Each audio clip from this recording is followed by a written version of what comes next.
Hello student, welcome to YouTube channel. आज हम student आपको पैरामीटर्स फाइंड करना बताएंगे, यानी स्क्वायर एंड इक्विलैटरल ट्रायंगल की पैरामीटर्स कैसे फाइंड करते हैं, इसका क्या मेथड है। तो देखिए, क्वेश्चन नंबर फर्स्ट बोर्ड पर आपके सामने लिखा हुआ है, find the parameter of a square field with one of side as 130 metre.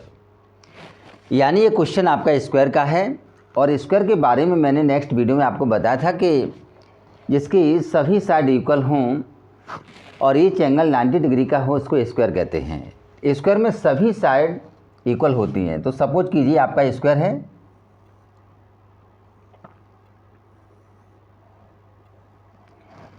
इसका आप नाम भी दे सकते हैं। तो मैंने यहाँ नाम दिया ABCD।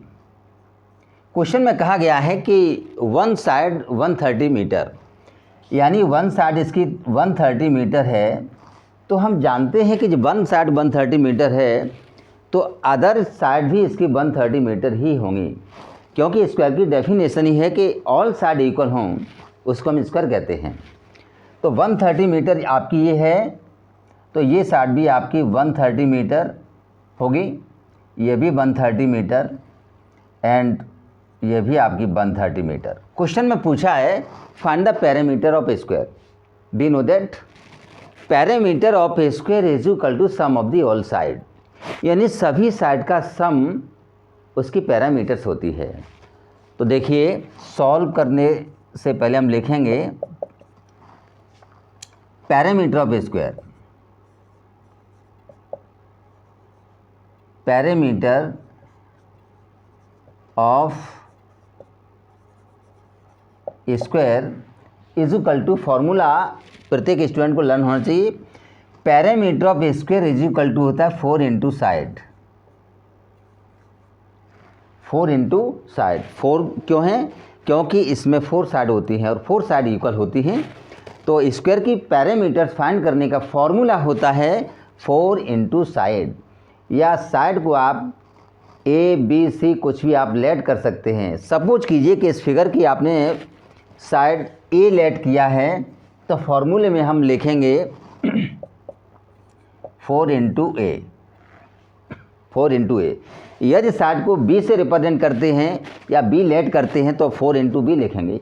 यदि साइड को आप C लेट करते हैं तो इसकी पैरामीटर 4 इंटू C लिख सकते हैं। तो कुल मिला के जो भी साइड आप लेट करते हैं उसी में 4 का मल्टीप्लाई किया जाएगा।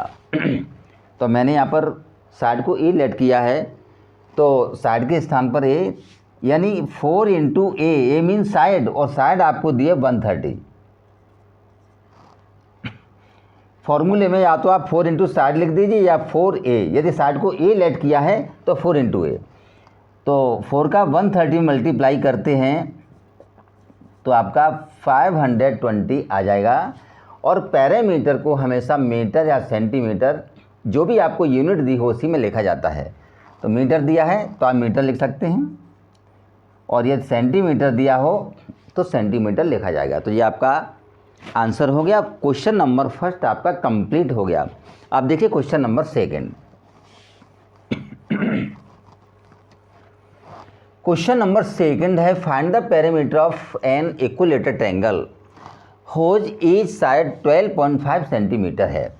देखिए, इसमें आपको जो साइड दी है वो 12.5 सेंटीमीटर दी है, और इसमें आपको पैरामीटर ऑफ इक्विलैटरल ट्रायंगल, यानी इक्विलैटरल ट्रायंगल की आपको पैरामीटर्स फाइंड करके लानी है। अभी आपने स्क्वायर की पैरामीटर फाइंड की थी, अब सेकंड वाले क्वेश्चन में इक्विलैटरल ट्रायंगल की पैरामीटर्स फाइंड करनी है। अब आपको मालूम होना चाहिए कि इक्विलैटरल ट्रायंगल क्या होता है।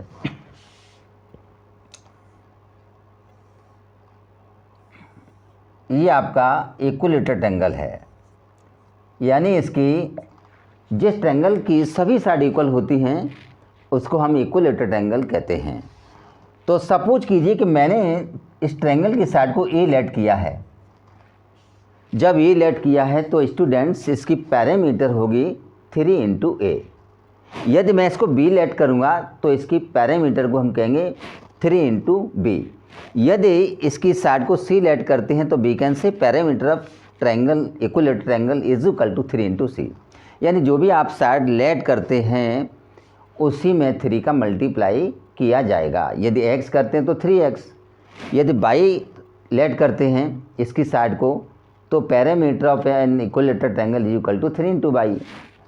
तो कुल मिला के हमको find the parameter of an equilateral triangle, यानी इक्विलेटरल ट्रायंगल की पैरामीटर फाइंड करके लाने हैं।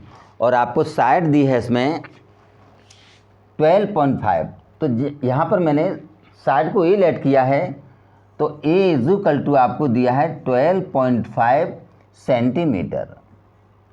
Applied the formula of an equilateral triangle, we know that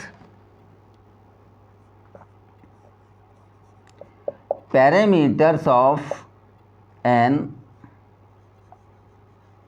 equilateral triangle is equal to 3 into side, और साइड को मैंने ए लेट किया है तो 3 into a, where a is equal to side, a is equal to side, तो 3 into a mean side, side आपको दिया 12.5। अब आप स्टूडेंट 3 का मल्टीप्लाई 12.5 में करेंगे और जो भी इसका सॉल्यूशन आएगा वही आपका आंसर होगा। तो मल्टीप्लाई कर दीजिए, 3 5 जा 15 का 5 कैरी 1, 3 2 जा 6 1 7, 3 1 जा 3। अब डेसिमल के बाद यहाँ 1 डिजिट है, तो इधर से यूनिट डिजिट के बाद डेसिमल यहाँ पर लगाएंगे, तो कुल मिला के parameter of an equilateral triangle is equal to 37.5 centimetre दिया है, तो centimetre, that is your answer. Clear, आपकी समझ में आ गया होगा। तो ये क्वेश्चन भी आपका कंप्लीट हो गया। अब इसके बाद स्टूडेंट एक थर्ड क्वेश्चन और बचा है, इसको भी देख लीजिए, ये कंप्लीट हो गया। क्वेश्चन नंबर 3 में the parameter of an equilateral triangle 18 centimetre. इस वाले क्वेश्चन में आपको पैरामीटर दी है, what is the length of side, आपको इसकी साइड फाइंड करके लानी है। यानी हम क्वेश्चन में लिखेंगे कि parameter of equilateral triangle, parameter of equilateral triangle is equal to आपको दिया है 18, यानी क्वेश्चन में आपको पैरामीटर्स दी है और साइड फाइंड करके लानी है।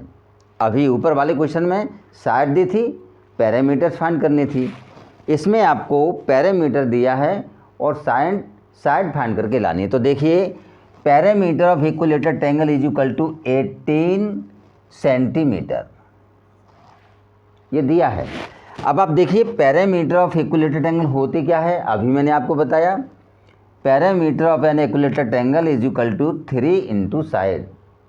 इक्विलेटरल ट्रायंगल की पैरामीटर 3a, यहाँ ए क्या है, साइड, मैंने साइड को ए से लेट कर दिया है, तो 3a और इज इक्वल टू आपको कितना दिया है, 18 दिया है, तो 3a into 18, then a is equal to लिखेंगे तो 18/3। ये रूल्स है, हर स्टूडेंट को मालूम होना चाहिए। ए अननोन है और अननोन वेरिएबल के साथ जो भी नंबर होता है वो हमेशा डिवाइड की फॉर्म में नीचे आता है।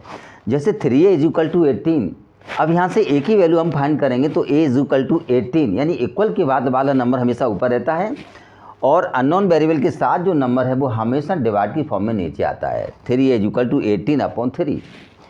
यदि 3 से डिवाइड हो रहा है तो कर सकते हैं, 3 6 जा 18, then a is equal to 6 centimetre, that is your answer. तो ये क्वेश्चन नंबर 3 भी कंप्लीट हो गया और मुझे ऐसा यकीन है कि आपकी तीनों न्यूमेरिकल समझ में आ गए होंगे।